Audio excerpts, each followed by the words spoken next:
अध्यक्ष महोदय जी, मैं आपकी बहुत धन्यवादी हूं कि आपने मुझे चुनावी सुधारों पर बोलने का मौका दिया है, खासकर इसलिए क्योंकि मैं एक नई सांसद हूं, मुझे दूसरों का नहीं पता उनका कैसा अनुभव रहा, लेकिन पिछला ये 1 साल मेरे लिए खासकर विपक्ष से रिलेटेड जो है बहुत ही ज्यादा चिंताजनक रहा है। एक तरह से ट्रॉमेटिक मैं इसे कह सकती हूँ।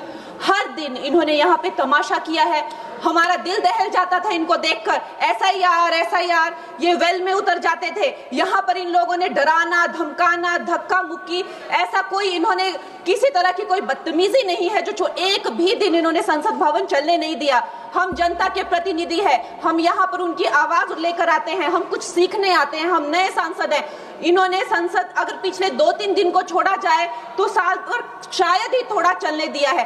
एसआईआर कर करके इन्होंने यहाँ पे तमाशे किए, लेकिन अब जब इनको बोलने की बारी आई एसआईआर पे, तो अध्यक्ष महोदय जी हम देख रहे हैं कि कल leader of opposition Rahul Gandhi ji ने, मुझे लगा क्या खुलासा होगा, हम भी बड़े उत्सुक थे, सारी साल हमने एक ही शब्द सुना है, अब ये क्या ग्रैंड रेवलेशन होगी। लेकिन राहुल गांधी जी जो लीडर ऑफ ऑपोजिशन है, उन्होंने कल जब कहा खादी है, खादी में धागे हैं, धागे में लोग हैं, लोगों के अंदर, उनको जब कहा गया कि आप पॉइंट की बात कीजिए, तो उन्होंने कहा कि मैं अपना फ्रेम कर रहा हूं, मैं अपना आर्ग्यूमेंट फ्रेम कर रहा हूं। और इतनी देर बाद जब वो फ्रेम करके पहुंचे तो ले देकर वो वापस उसी अंतर्राष्ट्रीय मूल की महिला, अध्यक्ष जी मैं एक महिला होने के नाते आपसे रिक्वेस्ट करना चाहती हूं कि every woman is entitled to her dignity. वो अंतर्राष्ट्रीय मूल की है, विदेशी महिला है, लेकिन उन्होंने कितनी बार आकर उन्होंने सोशल मीडिया पे कहा है कि मैं कभी भारत नहीं गई हूं, मेरा हरियाणा चुनाव से कुछ लेना देना नहीं है।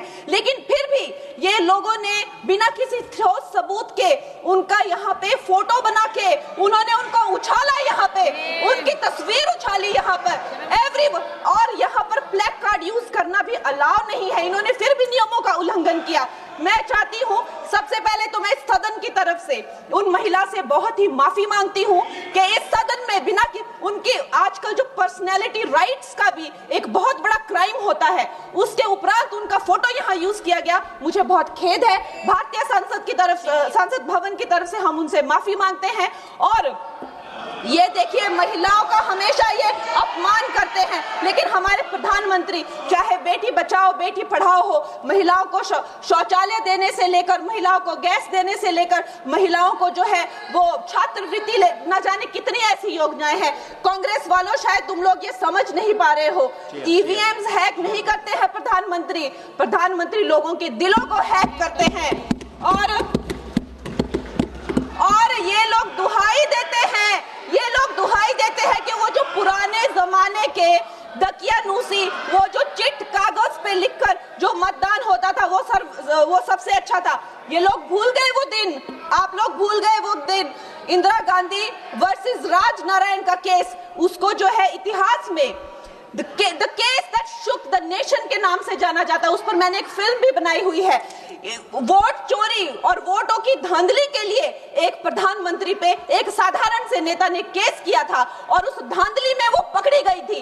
हर उनका जो आरोप है उसमें सच सिद्ध किया गया था और रातों रात उनको कुर्सी छोड़ने के लिए कहा गया था और रातों रात जो है उनको ये आदेश दिया गया था कि आगे इतने सालों तक आप कभी जो है वो चुनाव लड़ नहीं सकते। ये धांधलियां इन्होंने करी हुई हैं और ये जो है उस टाइम के बैलेट बॉक्सों को उठाकर ले जाते थे ये लोग, और आज कहते हैं कि इनको ईवीएम्स जो है वो हैक हो जाते हैं। अध्यक्ष महोदय जी मैं इनको याद दिलाना चाहती हूँ, प्रियंका गांधी जी कहती हैं कि छोड़ो पुरानी बातें, हम पुरानी बातें नहीं करेंगे, हम पुराने लोगों के बारे में नहीं बोलेंगे।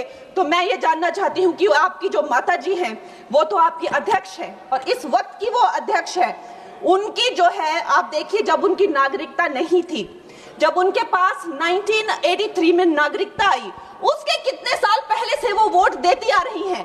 तो ये जो इनका जो परिवार है, एंटाइटलमेंट से जो ग्रस्त ये इनका परिवार है, ये प्रियंका गांधी जी को भी याद रखना चाहिए। चाहे आपका भूतकाल हो, चाहे आपका वर्तमान हो, आप सब लोग, चाहे ईवीएम हो या चाहे कागज पे लिखा हो, जब आप लोगों के चरित्र में जो है किसी तरह की मर्यादा नहीं है, आप लोगों ने कभी भी इस देश का, यहाँ की कानून व्यवस्था का, संविधान का कभी आप लोगों ने सम्मान नहीं किया हुआ है। और अध्यक्ष महोदय जी बिहार में जैसे ही एसआईआर लागू हुआ, हमारी सरकार ने जो है कम से कम 60 लाख से ज्यादा अवैध। अब ये वोट, ये जो सारे अमाननीय वोट कार्ड है, ये सिर्फ घुसपैठियों के नहीं है। कुछ ऐसे लोग हैं जो माइग्रेट हो गए हैं, कुछ ऐसे भी लोग हैं जो इस दुनिया में है ही नहीं।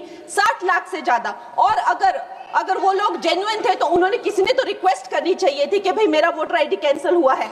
उसके उपरांत जो है 21 नए वोटर आईडी जो है उन्होंने दिए हैं। और इस तरह का एक माहौल बना बिहार में कि आज तक की सबसे ज्यादा वोटिंग जो है 67% वोटिंग हुई।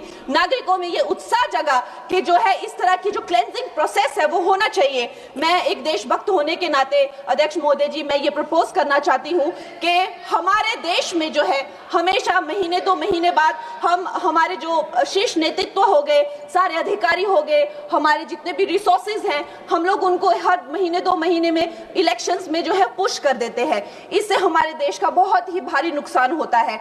और मैं ये चाहूंगी कि 1 नेशन 1 इलेक्शन, जो नरेंद्र मोदी प्रधानमंत्री जी जो कहते हैं कि एक वोटिंग जो है डेमोक्रेसी के उत्सव के रूप में, जैसे कि दिवाली होती है, होली होती है, उस रूप में मनाया जाए। क्योंकि ये सिर्फ सरकार का ही नुकसान नहीं है, 10,000 करोड़ से ज्यादा का जो नुकसान होता है सिर्फ वही नहीं है, लेकिन मुझे लगता है कि धीरे धीरे हमारे जो नागरिक भी है उनमें जो वोटिंग फटीक है, बार बार उन्हें जागरूक करना, बार बार कई जगहों से जहां वो काम करते हैं वहां से उनको ट्रैवल करके अपने नेटिव प्लेसेस पे आना और बार बार मार्केटिंग करके, it is exhausting for the whole ecosystem. तो मैं ये प्रपोज करना चाहती हूँ कि 1 नेशन 1 इलेक्शन को लाया जाए। और ये जो भी हमें जिस तरह की जो असुविधा होती है हर महीने 2 महीने में इलेक्शंस की, उससे जो है हम बच सकते हैं। जय हिंद।